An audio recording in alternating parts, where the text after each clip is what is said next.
Este trabalho foi realizado na UC de Práticas Pedagógicas de Química pelas alunas do curso de Licenciatura em Ciências da Unifesp.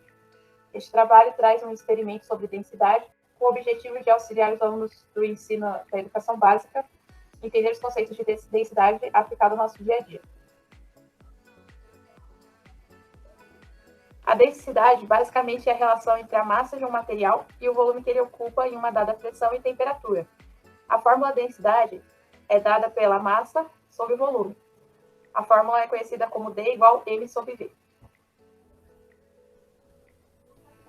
O experimento foi realizado em 4 etapas. Na etapa A, nós temos materiais com o mesmo volume e massas diferentes. Na etapa B, temos materiais com a mesma massa e volumes diferentes. Na etapa C, foi analisado o comportamento de materiais diferentes e de diferentes densidades. Na etapa D, a relação entre densidade e variação de temperatura foi analisada. Então, esses são os itens que a gente vai usar para realizar o experimento. A gente vai falando um pouco mais sobre eles ao longo da prática. Esse experimento a gente chama de experimento de baixo custo porque utiliza apenas itens que você já possui no seu dia a dia. Nosso recipiente padrão aí vai ser um copo americano desses que a gente encontra na cozinha aí no dia a dia. A gente vai sempre colocar os produtos até a marcação de 150 ml desse copo. E vamos usar também aí uma balança de cozinha mesmo. Toda vez que a gente coloca o copo na balança, a gente vai realizar um procedimento aí que é o de tara. Tá vendo? Esse botãozinho atrás da balança serve para tarar a balança. O que é isso? Significa que quando você coloca o copo, a balança já vai pesar o valor do copo. Só que aí a gente ajusta nesse botãozinho para zerar a balança. Então a balança está desconsiderando o valor do copo, está zerada nesse momento. Quando a gente for colocando os produtos dentro do copo, a balança vai mostrar para a gente só o valor do produto, tá bom? Já descontando o valor do copo. Então a gente começa pesando aí o feijão, marca ali o peso do feijão. Para realizar uma nova pesagem, mesmo procedimento, coloca o recipiente vazio, tara, coloca na marcação lá, deixa a balança zerada. Só depois a gente coloca aí, no caso, a granola e anota o valor do peso da granola. A cada nova pesagem, a gente repete esse procedimento. Depois a gente pegou aí o arroz, colocou até a marcação de 150 ml nesse copo e anotamos o valor indicado na balança. Depois a gente vai para os líquidos.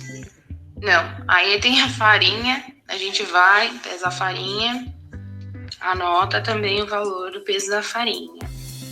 Mesmo procedimento, tarando balança antes, colocando a farinha, anotando o valor. Aí a gente vai para os líquidos. Pesamos a água e depois, por último, pesamos o leite.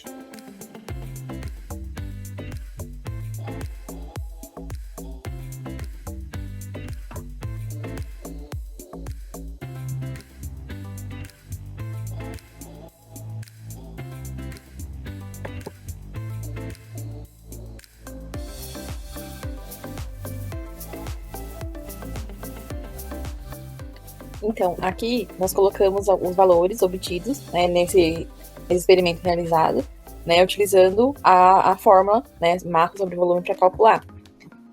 No entanto, nós tivemos umas pequenas variações, né, por exemplo, a água mesmo, a densidade dela padrão é 1, no caso 1 grama por centímetro cúbico.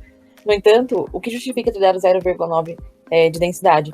Porque além da imprecisão também do equipamento, né, por exemplo, essa aqui é uma balança de cozinha. Então, ela não é tão precisa quanto uma balança analítica de laboratório. E isso é interessante saber porque se trata também dos métodos de laboratório, né, a questão da qualidade do equipamento, a precisão, isso acaba interferindo também no resultado, além do procedimento, né? Quanto melhor a qualidade tanto do equipamento quanto do procedimento, mais preciso vai ser o valor, no caso experimental, do valor verdadeiro, né, do padrão estipulado.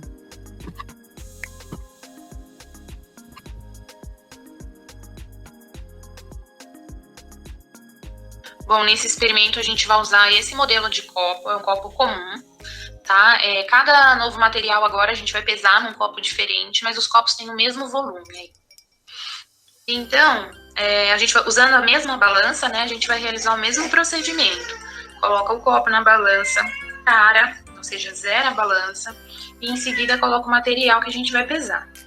A gente começou aí usando o arroz. Então, a gente tarou a balança, colocou 100 gramas de arroz e reservou. Depois, em outro copo, realizamos a tara da balança, colocamos 100 gramas de feijão e reservamos. Depois, em outro copo, tara a balança, pesamos 100 gramas de granola.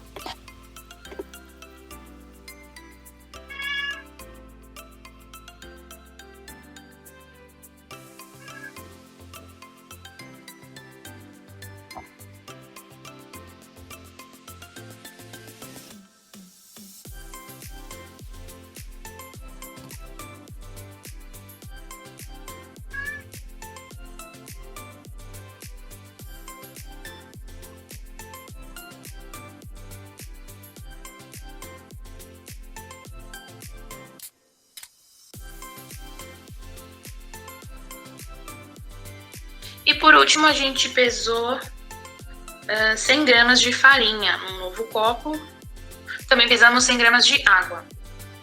Depois de realizar essas pesagens, o que a gente observa? Que apesar de todos os copos terem o mesmo volume, né?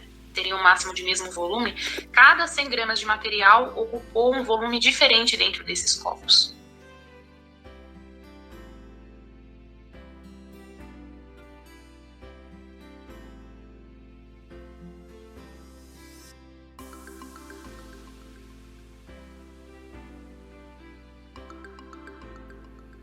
Bom, nós temos aqui, né, os respectivos cálculos com base na mesma fórmula, né?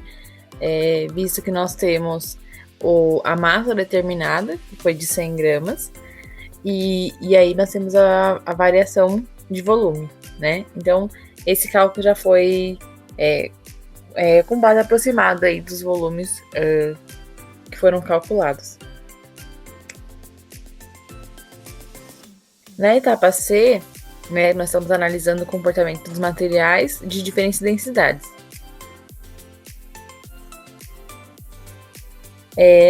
Usando esse copo medidor, por ser transparente, né, nós fizemos a marcação da risca ali onde marca 50 ml, que foi o volume utilizado, né, como padrão.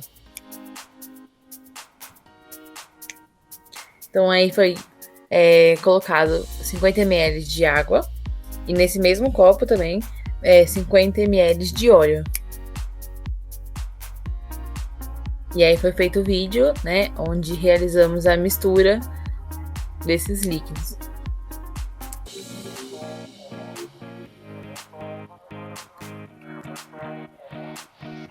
Então, nós temos nessa mesma mistura, né, de água e óleo, nós adicionamos feijão, no caso o feijão preto, né, diferente do feijão utilizado nas outras etapas. E aí nós tivemos como resultado, né, essa separação de fases.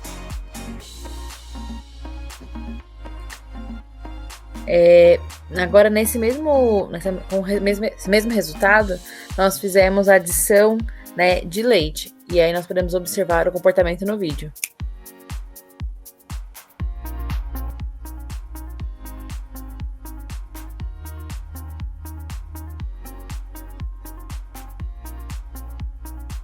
Com isso, nós podemos notar que a densidade do leite, ela é maior do que a do óleo, visto que ela ficou na parte inferior, né? E, no caso, tem a questão da afinidade aí com a água, mas esse não está sendo avaliado nesse experimento, né?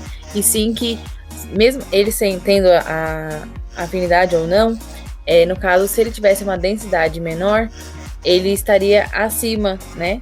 Estaria acima do óleo, por exemplo. E com relação ao feijão, por ser sólido, ele acaba dificultando a questão da mistura, né? E também por ser mais denso, ele acaba ficando embaixo. Mesmo, né, tendo a mistura ali da água, né, entre o os espaços, né, do grão, mas, por exemplo, se fosse um volume todo maciço, né, não entraria também a questão da água ali. Nessa etapa D, nós estamos analisando ali a relação entre a densidade e a temperatura. Então, inicialmente, né, nós enchemos um balão com ar comum, né, um balão convencional, e aí nós traçamos com o auxílio de uma régua e uma caneta, traçamos uma cruz, né, 2 retas ali, e medimos a distância dessas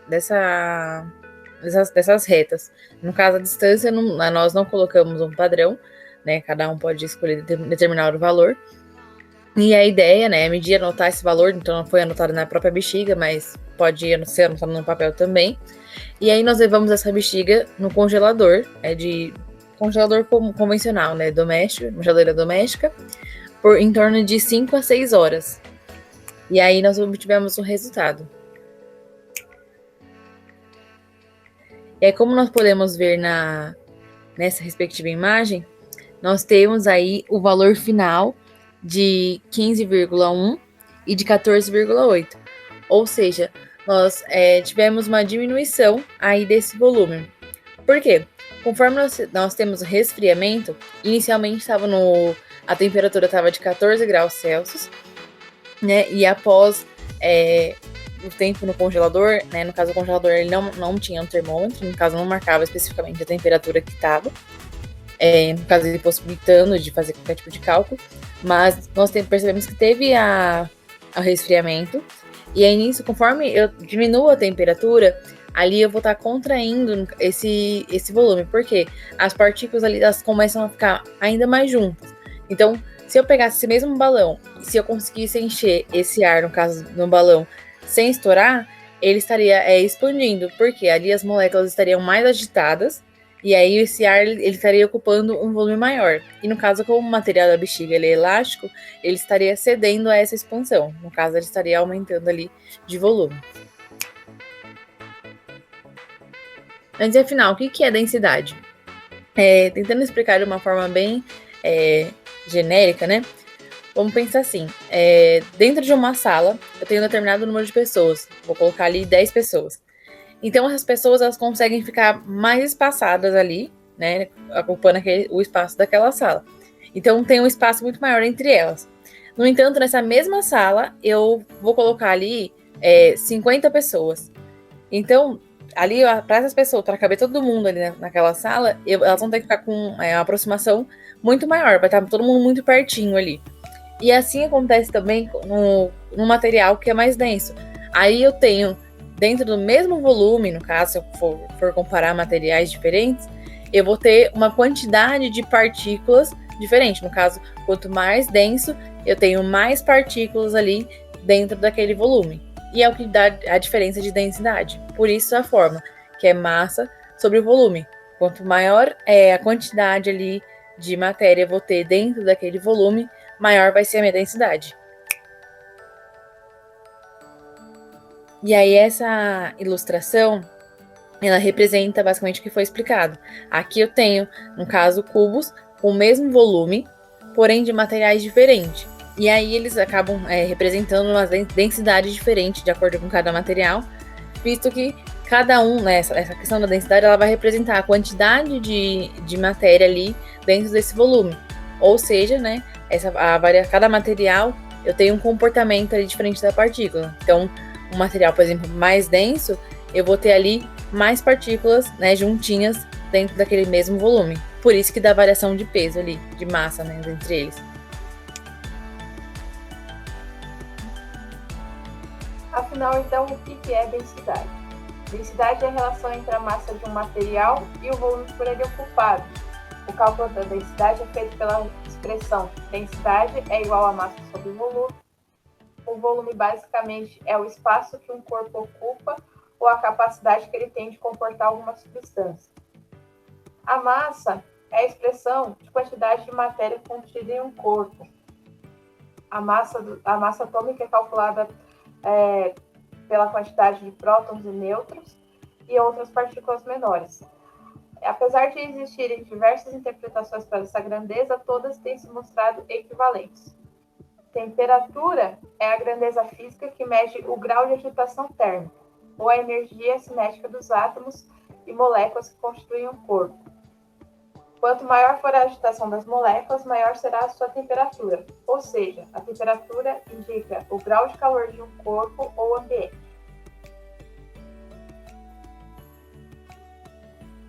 Bom, um ótimo exemplo, né, do nosso cotidiano, acho que todo mundo já acabou se deparando com um balão, ou pelo menos sabe basicamente como ele funciona, né?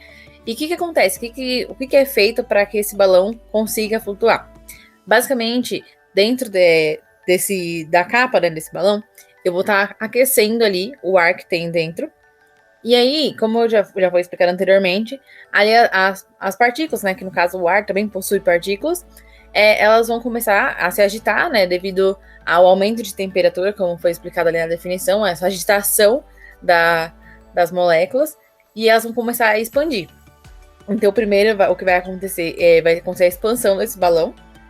E aí, conforme eu vou continuar aquecendo ali, fornecendo calor para essa agitação acontecer, vai acontecer a expansão. E aí, eu vou ter a diminuição da densidade. Ou seja, ali, conforme eu vou ter, como foi explicado lá, eu vou ter as partículas, né, ocupando esse volume, só que elas vão estar mais espaçadas ali. Então, eu vou ter uma densidade menor. No caso, com relação ao meio externo a esse balão. O que faz com que ele suba. No caso, o mais denso, o ar mais denso vai ficar, no caso, para baixo, que é o que faz o balão subir. No caso, ele vai ter uma densidade menor. Então, basicamente, o funcionamento do balão está totalmente relacionado ao conceito de densidade. No caso, essa variação de densidade do ar dentro e o ar, no caso, de fora do balão, é o que faz com que ele suba. Bom, de uma forma bem geral, né, para não aprofundar tanto a questão da tabela periódica, por não saber o aprofundamento que vocês têm sobre isso, a densidade na tabela periódica, o comportamento dela, vai, no caso, aumenta das extremidades para o centro, no caso, e de cima para baixo, como está representado aqui na imagem. E, no caso, o elemento que se demonstrou mais denso, né, através de estudos, foi o ósmio. Então, basicamente, isso aqui é só um comportamento geral ali, apresentado da tabela periódica, com relação à densidade. Bom, basicamente, foi isso que nós quisemos trazer aqui, com relação ao conceito de densidade, de uma forma bem geral. Espero que tenham gostado e entendido. Muito obrigada.